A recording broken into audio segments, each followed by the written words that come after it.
Hello. Hello, police. Yeah, what's the problem, sir? We just drove down our farm track. Yeah. Go and feed our pheasants. We come across a Range Rover with 3 people in it. Yeah. It appears that they're dead. I don't know what's happening. Blood in the motor all over them.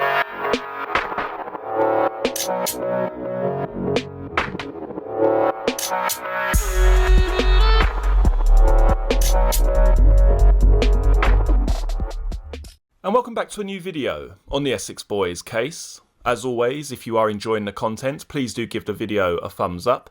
And if you're interested in the Essex Boys case, or simply true crime in general, don't forget to hit the subscribe button below. The first time he spoke to me, I almost cacked my pants. I was in the Sailing Oak pub having a quick drink when I thought I felt someone tap me on the shoulder. I was going to ignore it when I heard a voice say, "I know you, you're a drug dealer." In the instant it took before I turned around, all kinds of things were going through my head. I was wondering if the person was definitely talking to me, whether anyone else had heard. Most of all though, I was wondering who the fuck it might be.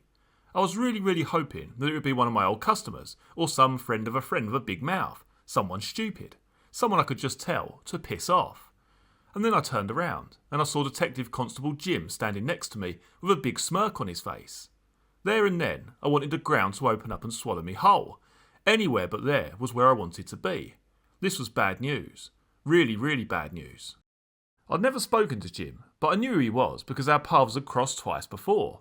The first time was the same pub about a month or so before the murders, when someone pointed him out as the copper who had lent his car, an XR3i, to 3 of his mates who were going out on a pub crawl.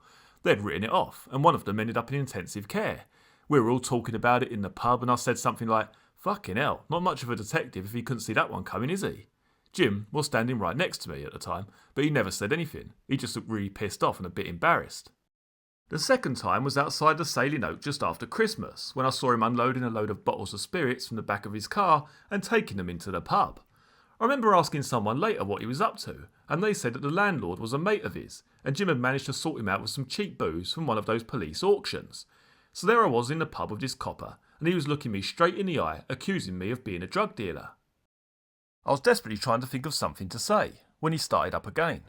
"Well, I suppose you're going to deny it," he said. "Everyone always denies it." He'd taken the words right out of my mouth, but I thought I might as well say it anyway.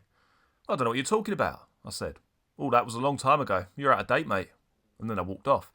2 days later, Jim phoned me up on my mobile, having got the number from my boss, who it turned out was a mate of his. "I'm only telling you this because you're a friend of Dave," he said. "You're about to get spun. The drug squad is planning a raid on your place because they reckon you've got a load of gear stashed there." I just laughed. "I didn't think the drug squad were that slow. I've told you, mate, that was all in the past." He didn't care. "I'm telling you, Darren, you're going to get spun this week, any day now. There's a note here on my office wall. I'm looking at it right now. I'll tell you what, though, if you're telling me the truth and you're not into all that anymore, well, I might be able to stop it. I'll have a word with some people, see what I can do." A few days after that, Jim phoned me up again. "See, I stopped it from happening. You didn't get spun after all. I think we should meet up because you owe me a beer." Even I could see right through this one. It had to be just about the oldest trick in the book. Okay, the bloke was a copper and he obviously knew a fair bit about me, but I was pretty certain I was never about to get spun. He had just made the whole thing up to get me to believe I owed him, and now he wanted to meet up so he could call in the favour. It crossed my mind that it might be some kind of ploy the police were using to try and find out about the Rittenden killings, but the more I thought about it, the less likely it seemed. I'd been reading the papers and watching the stuff on the TV, and it seemed pretty clear from what the police were saying that they didn't have a clue who was responsible for the killings. The list of suspects who might have had a grudge against Tate and the others seemed to stretch all the way to the West Coast. They'd even interviewed the parents of Leah Betts. The only way they would get onto me would be through Mick or Jack, and I knew neither of them had been picked up, so I had to be in the clear.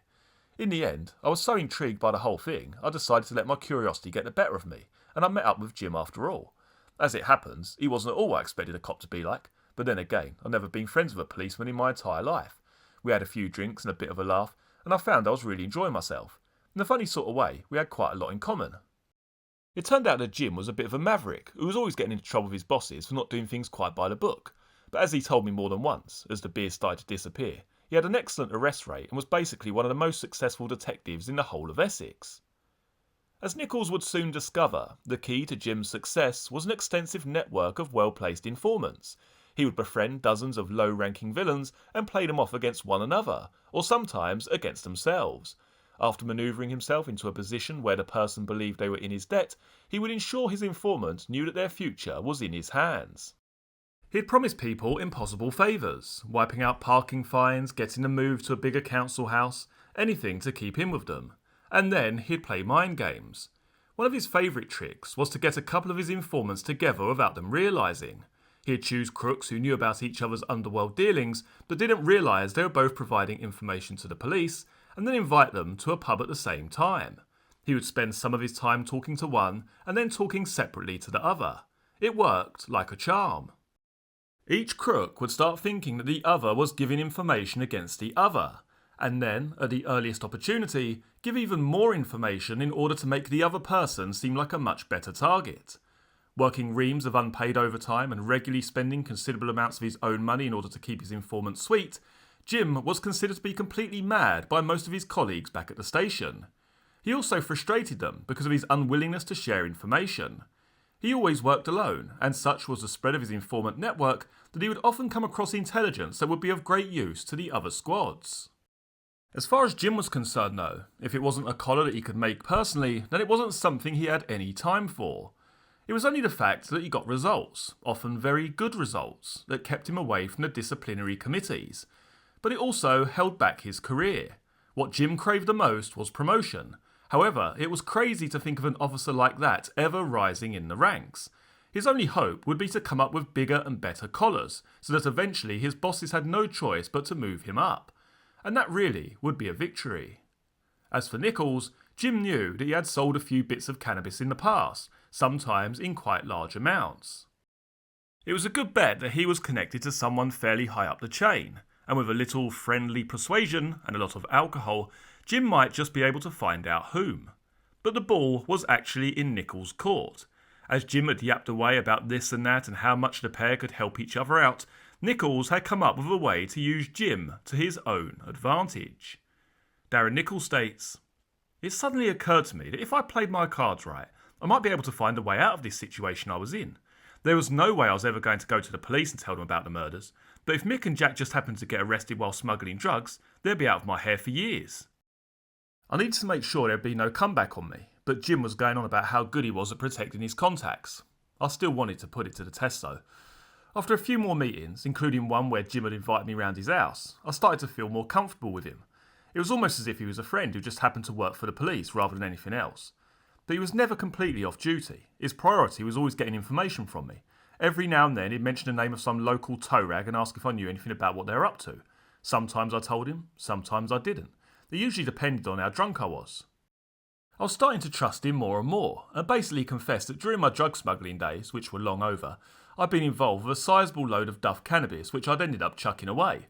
He got really excited, and we jumped in his car and drove over to the fishing lake at Sandpit Lane, and I pointed out where the drugs were. I was saying to him, "It's about 50 kilos of puff. I'm sure it looked blinding on your record that you've had this astounding find because of your initiative." And he was like, yeah. He was getting really excited. He said if the cannabis was really there, I'd get a reward. And if there was any information I had on other people, I could get rewards for that as well. I made it clear there was plenty more I could say about other stuff that was going on, but he had to do his bit first by making sure my name wasn't linked to the find in the lake. If he did that, then I'd lead him onto some bigger fish. Not surprisingly, Jim got really excited and promised me there would be no comeback. Within a day or two, he'd arranged for a diving team to go down and have a look at the place.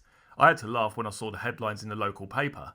To protect me, they had announced that the Essex diving team were on a routine training mission at the lake when they just happened to find all this cannabis. Jim also told me that as each and every bar was pulled out of the water, he wiped it down to ensure my fingerprints would never be found.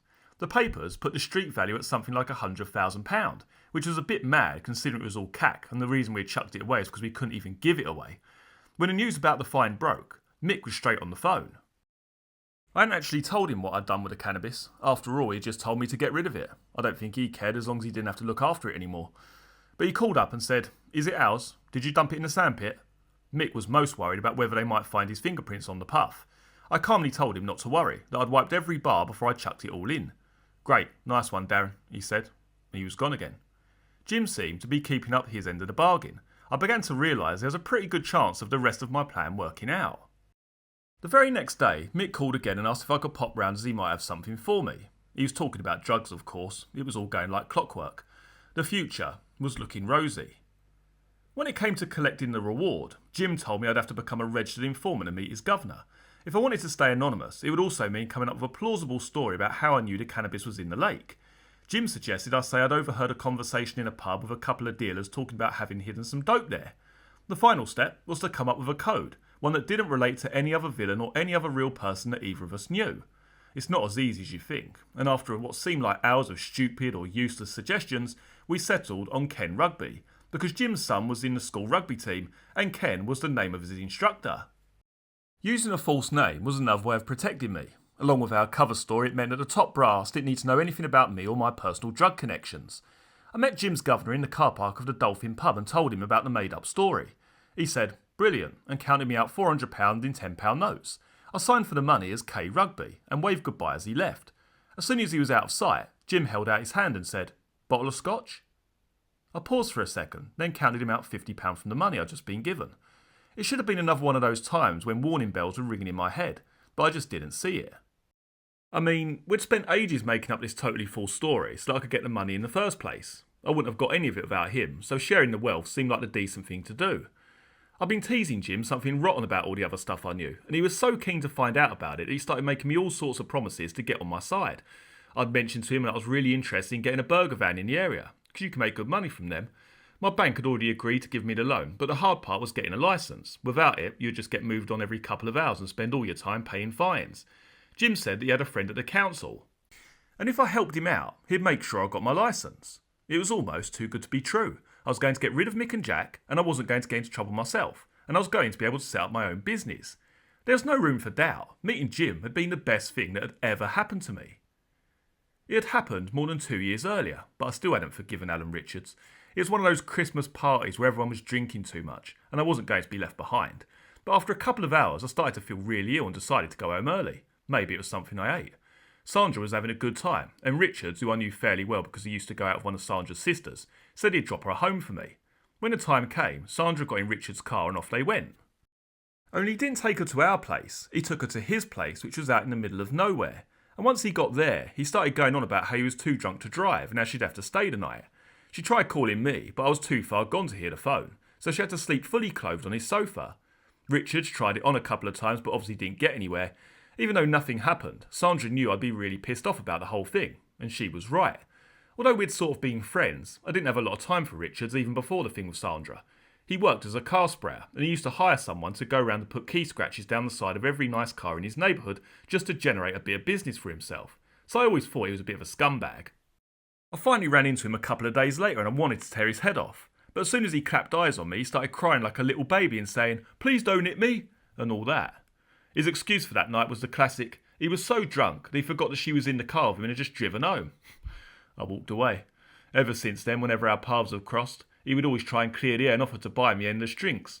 Me, being the well-adjusted, sensible adult that I am, would mercilessly rip the piss out of him at every opportunity, winding him up and showing him up in front of everyone. Richards happened to be a friend of Jim. In fact, he was the man who had borrowed the XR3i and written it off. On this particular night, Jim was in the pub actually sitting next to Richards while I took the piss out of him. Richards was getting more and more upset, not just because of what I was saying, but also because he considered Jim to be a really good friend of his. But rather than standing up for him, Jim was just giggling to himself. Richards finally had enough and stood up and said that the two of us should go and talk outside. I was getting really into it by then, really enjoying the wind-up, so I pretended I'd misunderstood what he'd said. I was going, "Fucking great idea, you and me outside right now, let's go, let's get it on." Richards was horrified and sat back down immediately saying, "No, not like that." But as he sat down, his chair collapsed and ended up rolling about on the floor. Everyone in the pub started laughing at that point, and Richard skulked off with some excuse about needing to use the toilet, while I started to try and put his chair back together. It was like a jigsaw puzzle and I was bashing bits with my hands and all sorts when the landlord saw me, came over and accused me of trying to smash the place up. He went mad. His first words were, "People like you," and then he started going on about how thugs were putting him out of business and how important it was to respect people's property. I was on my feet straight away. "What do you mean, people like me?" I shouted back. The guy was a little fucker and I was towering above him. I threw the bits of the chair back on the floor and told him to poke it up his arse, because I hadn't done anything wrong. As I walked away, Jim and the others explained to the landlord what had happened, and he came running over to me to apologise and promised me drinks on the house for the rest of the night. But I was still fuming, so I went out into the car park to calm down. Jim came with me, and we started chatting about various dealers around the town and how to catch them at it. He was telling me that I could trust him completely because nothing I said would ever be official unless I wanted it to be. So I basically told him that Mick was a big-time drug smuggler. In an instant, Jim started to get excited. He was saying, "You've got to get back in with him. Yeah, get in with him." I was asking how. The only time he ever spoke to me was when I was buying drugs off him. Jim told me to buy drugs off him to find out when the next big shipment was coming in. "But what should I do with the puff that I buy from Mick?" I asked. "Sell it, of course." Fair enough. "In fact, if you let me know who you sell it to, I can go around and nick them." "That's a bit strong, ain't it? You're kidding, aren't you?" There was a pause. We'd both been drinking heavily. I was a bit fuzzy-headed, but even then, it was obvious that he was being completely serious. "Of course I am," he said at last. "Of course I am." Somewhere in my head, alarm bells were ringing, but I was so swept up in the idea of Mick being arrested that I just ignored them. The thing is, I had no idea what it actually means to be an informant, how it actually works.